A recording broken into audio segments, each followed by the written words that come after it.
The Jewish Story.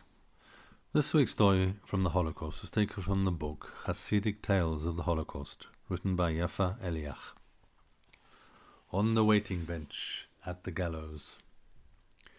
The inmate at the Janowska road camp who had taken cyanide lay stretched out on the ground. "Who worked with the dead dog?" inquired the SS commandant. The brigade leader jumped to attention and promptly replied, "Number 1236. Number 1236, report here immediately," the SS man commanded. The rabbi of Bluzhov stepped out of the column and stood near the commandant. "Who else worked with this tall dog?" continued the investigation. The brigade leader announced 2 additional numbers. The 2 men joined the rabbi and flanked him on both sides. "The punishment for treason is immediate death, and you 3 dogs will be exterminated today," pronounced the commandant. The 3 were ordered to undress, their hands were tied behind their backs, nooses were placed round their necks, and they were marched in the direction of Death Square. The faceless grey column looked on in silence as the 3 inmates walked to their death. When the 3 reached the gallows, bodies were swinging from all of them.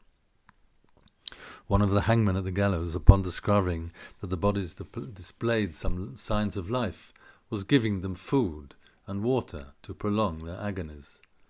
Upon noticing the new arrivals, the chief hangman walked over to the rabbi and his 2 companions.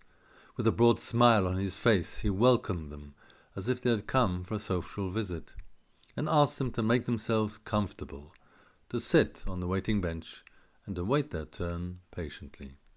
He apologized for the delay, and explained that it was beyond his control since it had been a very busy day. The other hangman checked the bodies on the gallows.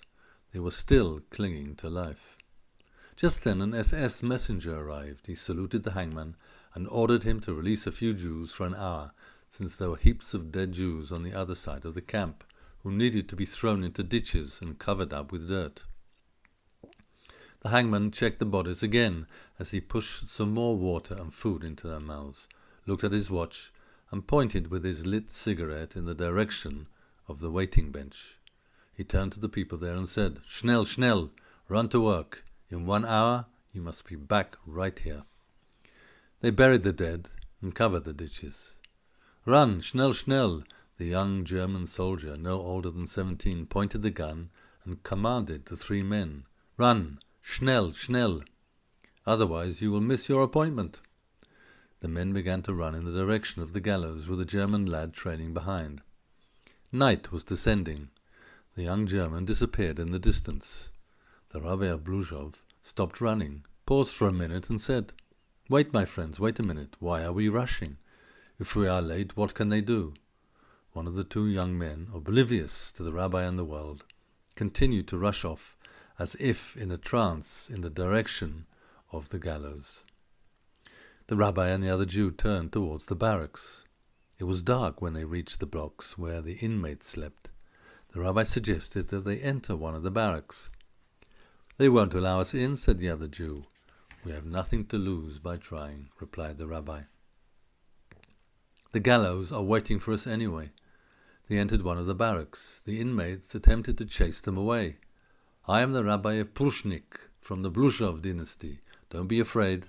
I beg of you to let us hide here overnight, for otherwise we will hang from the gallows." The inmates held together, debated for a minute, and returned with their verdict. "We will hide you. For a Hasidic Rebbe, we are willing to take a risk, but not for the other Jew. Without him, I am not staying," the rabbi bargained as he moved towards the door. "Jewish blood will be on your conscience." They remained in the block. That night no search and no head count took place. In the morning one of the inmates approached a Jewish policeman. He told them that in their midst they had one of the great Hasidic rabbis of Poland, and he needed help. The rabbi of Bluzhov and the other Jew were attached to a new working brigade and given new numbers. God manages a strange world. At times it is difficult to comprehend, the rabbi reflected, as if to himself, as he told the story some 30 years later in his Brooklyn home. Yet it is our duty to tell the story over and over again. Telling the tales is an attempt to understand and to come to terms with the most difficult reality. Please pass on this story.